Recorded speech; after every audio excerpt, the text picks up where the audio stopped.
ಬಿಹಾರ ಸರ್ಕಾರ social media creators ಮತ್ತು ಇನ್ಫ್ಲುಯೆನ್ಸರ್ಗಳಿಗೆ ಭಾರಿ ದೊಡ್ಡ ಜಾಕ್ಪಾಟ್ ಆಫರ್ ಘೋಷಣೆ ಮಾಡಿದೆ. ಡಿಜಿಟಲ್ ಲೋಕದಲ್ಲಿ ಸದ್ಯಕ್ಕೆ ಇದು ಅತಿ ದೊಡ್ಡ ಹಾಟ್ ಟಾಪಿಕ್. ಏನದು ಆಫರ್ ಅಂತೀರಾ? ಈ ಸ್ಟೋರಿ ನೋಡಿ. 1 ಲಕ್ಷ ವ್ಯೂಸ್ಗೆ 1 ಲಕ್ಷ ರೂಪಾಯಿ.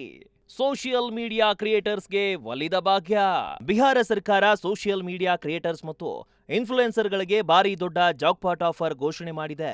ಬಿಹಾರದ ಮುಖ್ಯಮಂತ್ರಿ ಸಾಮ್ರಾಟ್ ಚೌಧರಿ ಅವರ ಅಧ್ಯಕ್ಷತೆಯಲ್ಲಿ ನಡೆದ ಸಚಿವ ಸಂಪುಟ ಸಭೆಯಲ್ಲಿ ಬಿಹಾರ ಸೋಷಿಯಲ್ ಮೀಡಿಯಾ ನೀತಿ 2026ಕ್ಕೆ ಅನುಮೋದನೆ ನೀಡಲಾಗಿದೆ.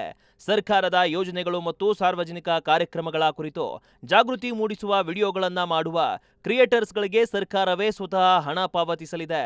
ಕೇವಲ 1 ಲಕ್ಷ ವ್ಯೂಸ್ ಬಂದ ತಕ್ಷಣ ವಿಡಿಯೋಗೆ ಹಣ ನೀಡುವ ಈ ಹೊಸ ಯೋಜನೆಯಿಂದಾಗಿ ರೇಡಿಯೋ, ಟಿವಿ, ಪತ್ರಿಕೆಗಳಲ್ಲಿದ್ದ ಸಾಂಪ್ರದಾಯಿಕ ಜಾಹೀರಾತು ಜಗತ್ತು ಈಗ ಇನ್ಫ್ಲುಯೆನ್ಸರ್ಗಳ ಕೈಗೆ ಬಂದು ತಲುಪಿದೆ. ಈ ನೂತನ ನೀತಿಯ ಪ್ರಕಾರ ಸೋಷಿಯಲ್ ಮೀಡಿಯಾ ಕ್ರಿಯೇಟರ್ಸ್ಗಳು ಸರ್ಕಾರದ ಯೋಜನೆಗಳನ್ನು ಜನರಿಗೆ ತಲುಪಿಸಿ ಗಳಿಸಬಹುದಾದ ಹಣದ ಲೆಕ್ಕಾಚಾರ ನಿಜಕ್ಕೂ ಕ್ರಿಯೇಟರ್ಸ್ಗಳ ನಿದ್ದೆಗೆಡಿಸುವಂತಿದೆ. ಯಾವುದಾದರೂ ವಿಡಿಯೋ ಅಪ್ಲೋಡ್ ಆದ 30 ದಿನಗಳ ಒಳಗಾಗಿ 1 ಲಕ್ಷ ವ್ಯೂಸ್ ಪಡೆದುಕೊಂಡರೆ ಆ ವಿಡಿಯೋಗೆ ನೇರವಾಗಿ 10,000 ರೂಪಾಯಿ ಪ್ರೋತ್ಸಾಹಧನ ಸಿಗಲಿದೆ. ವ್ಯೂಸ್ ಹೆಚ್ಚಾದಂತೆ ಆದಾಯವು ಹೆಚ್ಚುತ್ತಾ ಹೋಗಲಿದ್ದು, ಒಂದು ವಿಡಿಯೋಗೆ ಗರಿಷ್ಠ 1 ಲಕ್ಷ ರೂಪಾಯಿವರೆಗೆ ಗಳಿಸುವ ಸುವರ್ಣ ಅವಕಾಶವನ್ನ ಸರ್ಕಾರ ನೀಡಿದೆ.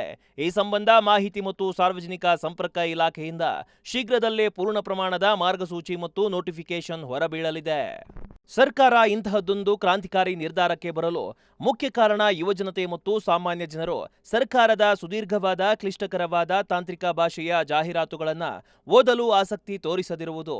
ಇಂದಿನ ಡಿಜಿಟಲ್ ಯುಗದಲ್ಲಿ ಕೋಟ್ಯಾಂತರ ಯುವಜನರು ಮೊಬೈಲ್ ಸ್ಕ್ರೀನ್ ಮೇಲೆಯೇ ಸಮಯ ಕಳೆಯುತ್ತಿದ್ದಾರೆ. ಸರ್ಕಾರಿ ಯೋಜನೆಗಳು ಸಾಮಾನ್ಯ ಜನರಿಗೆ ಸರಳ ಮತ್ತು ಮನರಂಜನಾತ್ಮಕ ಶೈಲಿಯಲ್ಲಿ ತಲುಪಬೇಕಾದರೆ ಸೋಷಿಯಲ್ ಮೀಡಿಯಾ ಇನ್ಫ್ಲುಯೆನ್ಸರ್ಗಳಿಂದ ಸೂಕ್ತ ಮಾಧ್ಯಮ ಬೇರೊಂದಿಲ್ಲ ಎಂದು ಸರ್ಕಾರ ಕಂಡುಕೊಂಡಿದೆ. ದಿನಪತ್ರಿಕೆ, ಟಿವಿಗಿಂತ ಕಡಿಮೆ ಸಮಯದಲ್ಲಿ ಕೋಟ್ಯಾಂತರ ಜನರನ್ನ ತಲುಪುವ ಸಾಮರ್ಥ್ಯ ಈ ಕ್ರಿಯೇಟರ್ಸ್ಗಳಿಗೆ ಇದೆ ಎಂಬುದನ್ನ ಸರ್ಕಾರ ಒಪ್ಪಿಕೊಂಡಿದೆ. ಬಿಹಾರದ ಮುಖ್ಯಮಂತ್ರಿಯಾಗಿ ಅಧಿಕಾರ ವಹಿಸಿಕೊಂಡ ಸಾಮ್ರಾಟ್ ಚೌಧರಿ ಅವರ ಈ ಪ್ಲಾನ್ ರಾಜಕೀಯ ವಲಯದಲ್ಲೂ ಭಾರೀ ಚರ್ಚೆಗೆ ಗ್ರಾಸವಾಗಿದೆ. ಚುನಾವಣಾ ತಂತ್ರಗಾರಿಕೆ ಮತ್ತು ರಾಜಕೀಯ ಪ್ರಚಾರದಲ್ಲಿ ಸೋಷಿಯಲ್ ಮೀಡಿಯಾ ವಹಿಸುವ ಪಾತ್ರ ಸಣ್ಣದೇನಲ್ಲ. ತಮ್ಮ ಸರ್ಕಾರದ ಸಾಧನೆಗಳನ್ನ ಮನೆ ಮನೆಗೆ ತಲುಪಿಸಲು ಸರ್ಕಾರಿ ಬೊಕ್ಕಸದ ಹಣವನ್ನೇ ಕ್ರಿಯೇಟರ್ ಎಕಾನಮಿ ಬೆಳೆಸಲು ಬಳಸುತ್ತಿರುವುದು ಒಂದೇ ಕಲ್ಲಿನಲ್ಲಿ 2 ಹಕ್ಕಿ ಹೊಡೆಯುವ ತಂತ್ರ ಎಂದೇ ವಿಶ್ಲೇಷಿಸಲಾಗುತ್ತಿದೆ. ಒಂದೆಡೆ ಯುವಜನರಿಗೆ ಡಿಜಿಟಲ್ ಉದ್ಯೋಗಾವಕಾಶ, ಇನ್ನೊಂದೆಡೆ ಸರ್ಕಾರದ ಬ್ರ್ಯಾಂಡಿಂಗ್. ಎರಡೂ ಒಂದೇ ಪ್ಲಾಟ್ಫಾರ್ಮ್ನಲ್ಲಿ ಸಾಧ್ಯವಾಗಲಿದೆ.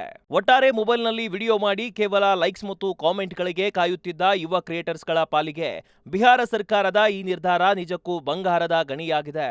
ಬಿಹಾರ ಸರ್ಕಾರ ತಂದಿರುವ ಈ ಮಾದರಿ ನೀತಿ ಯಶಸ್ವಿಯಾದರೆ ಮುಂದಿನ ದಿನಗಳಲ್ಲಿ ಭಾರತದ ಇತರೆ ರಾಜ್ಯಗಳು ಹಾಗೂ ಕೇಂದ್ರ ಸರ್ಕಾರ ಕೂಡ ಇಂತಹದ್ದೇ ಇನ್ಫ್ಲುಯೆನ್ಸರ್ ಪಾಲಿಸಿ ತರುವುದರಲ್ಲಿ ಯಾವುದೇ ಅನುಮಾನವಿಲ್ಲ. ಕಂಟೆಂಟ್ ಕ್ರಿಯೇಟರ್ಸ್ಗಳಿಗೆ ಇದೀಗ ರಾಜಮರ್ಯಾದೆ ಸಿಗುತ್ತಿದ್ದು, ಸೋಷಿಯಲ್ ಮೀಡಿಯಾವನ್ನೇ ನಂಬಿಕೊಂಡಿರೋ ಯುವ ಜನತೆಗೆ ಬಿಹಾರ ಸರ್ಕಾರ ಭಾರಿ ದೊಡ್ಡ ಆರ್ಥಿಕ ಶಕ್ತಿ ತುಂಬಿದೆ.